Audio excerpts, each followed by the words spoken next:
Ada banyak tapi tidak berkah, ada sedikit tapi berkah. Antum kerja, rahmatullah, kerja di pekerjaan misalnya, maaf, gajinya banyak, sebulan misalnya 20 juta, tapi sholatnya susah. Tempat lain gajinya 200 ribu, tapi sholatnya enak, baca Quran nyaman.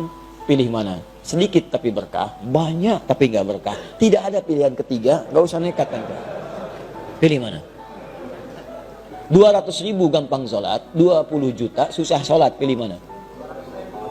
Yakin? Bisa aja. Ya. Itu nggak mudah tuh, nggak mudah. Nggak mudah, tapi orang beriman tuh tahu. Orang beriman tuh yang dicari berkah, bukan banyak. Makanya ketika Allah membuka pencarian rizki, dibedakan antara orang beriman dengan manusia biasa. Ya, silahkan cek Quran surah kedua ayat 168 paling kanan sebelah bawah. Ketika membuka ayat rizki, mencari rizki, itu dibuka dengan nas. Disebutkan 241 kali dalam Al-Quran. Ya ayyuhan nas. Ya disebutkan 360 kali dalam Al-Quran. Ayyuha 150 kali. Nas disebutkan 241 kali dalam Al-Quran. Ya ayyuhan nasu. Hei manusia, di mana aja kalian, mau jauh mau dekat, saya tegaskan pada kalian ya. Ya, kulu mimma fil ardi halalan thayyibah. Kalau kamu ingin dapatkan makanan, ingin mapan hidup, maka bekerja, silahkan cari kerja. Jangkau sebagian tempat di bumi yang bisa dijangkau. Tapi caranya halal dan thayyib. Halal, ikuti regulasi dengan benar. Cari, sesuaikan aturan. Aturan dunia apalagi akhirat, ikuti itu aturannya. Ya, ikuti. Thayyibah, setelah yang mendapatkan yang halal itu dengan cara yang benar, cari yang baik-baik. Thayyib, membuat kebutuhan antum tercukupi. Kalau kebutuhan fisik, membuat yang menyehatkan. Kayak orang Arab kalau ditanya, kaifa halak? Alhamdulillah na tayyib. Tayyib itu artinya baik, sehat, fisiknya kuat, bagus. Alhamdulillah tayyib. Nah kalau cari makan, sudah dapat antum dengan cara yang halal. Ikutin, jangan korupsi, aturan negara diikuti, administrasi apa muslim, aturan syariat diikuti. Diikuti, dapat misalnya 10 ribu, pengen beli makan, cari dengan makanan itu yang membuat fisik sehat. Jadi nggak semua yang diinginkan pengen dibeli. Itu prinsipnya dalam Quran. Minum, apa fungsi minum? Menghilangkan haus. Kalau bikin hausnya hilang, itu minuman yang bagus. Gak semua minuman itu harus diminum. Udah tahu bikin mabuk, diminum juga. Apa nih? Bir. Enak gak? Lumayan tuh. Lumayan katanya kan? Ah, lumayan kelihatannya. Bermanfaat gak? Enggak. Sudah tahu gak bermanfaat? Gak usah dikonsumsi. Itu gak sehat. Tinggalin. Jauhi. Ini bukan bir. Ini vodka. Sama aja. Ini bukan vodka, ini champagne. Udah sama aja, buang. Gak ada manfaatnya. Yang manfaat itu ambil.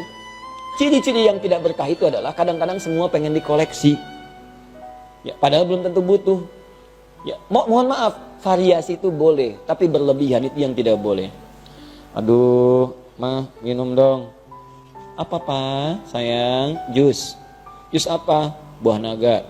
Oh ya udah, buah naga yang di mana? Yang di Cina. Oh, pengen ke Cina beli buah naga aja. Tut, balik, bikin capek. Makanan mau makan, mah nasi goreng dong, ya. Tinggal di Lampung. Iya pak, depan ntar persenjangan depan, Kebon Sirih. Kebon Sirih ke Jakarta, masya Allah, terbang dulu ke sana, berangkat dulu malam-malam mengejar Kebon Sirih, nyampe sana tutup. Yun. Nafsu tuh namanya.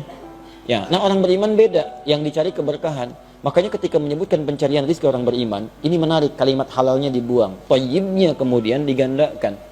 Buka Quran surah kedua ayat 172, paling kiri sebelah atas. Ya ayyuhalladzina amanu.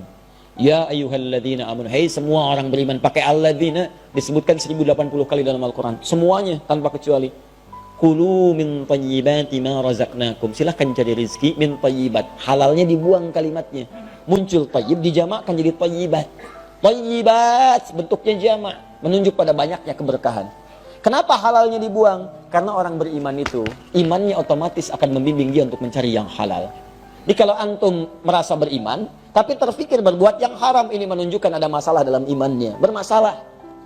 La yasriqul mu'min indama yasriq fahuwa mu'min. Orang beriman itu gak akan mencuri, saat mencuri ada iman dalam dirinya. Ini menandakan iman tidak akan mendorong perbuatan maksiat.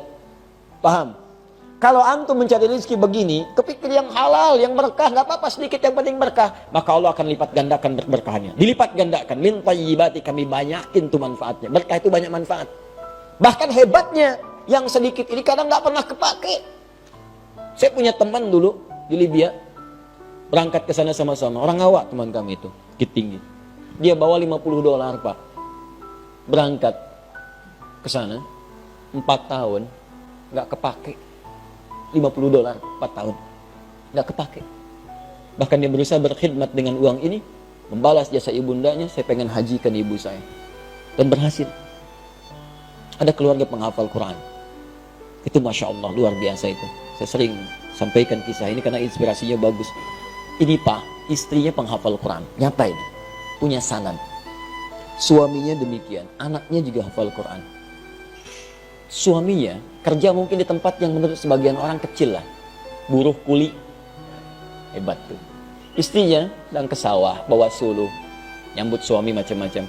Tapi Allahu Akbar, setiap datang tamu ke rumahnya, itu sajian luar biasa lengkap. Ikannya, buahnya, macam-macam. Dan dengan bahagia yang dia katakan, Alhamdulillah ya, Allah kasih Abi luar biasa. Setiap pulang bawa uang banyak, 500.000. Banyak. Rasanya begitu.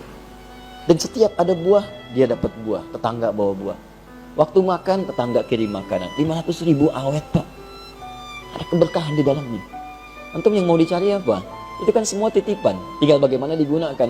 Yang saya sayangkan kadang-kadang, kita tidak mengeluarkan petunjuk Quran dalam kehidupan. Harta itu titipan untuk mendapatkan surga. Rumusnya di Quran surah 28, ayat 77, paling kiri sebelah bawah. Wabtaghi fima ataqallahu daral akhirah, wa la tansa nasibaka minad dunya.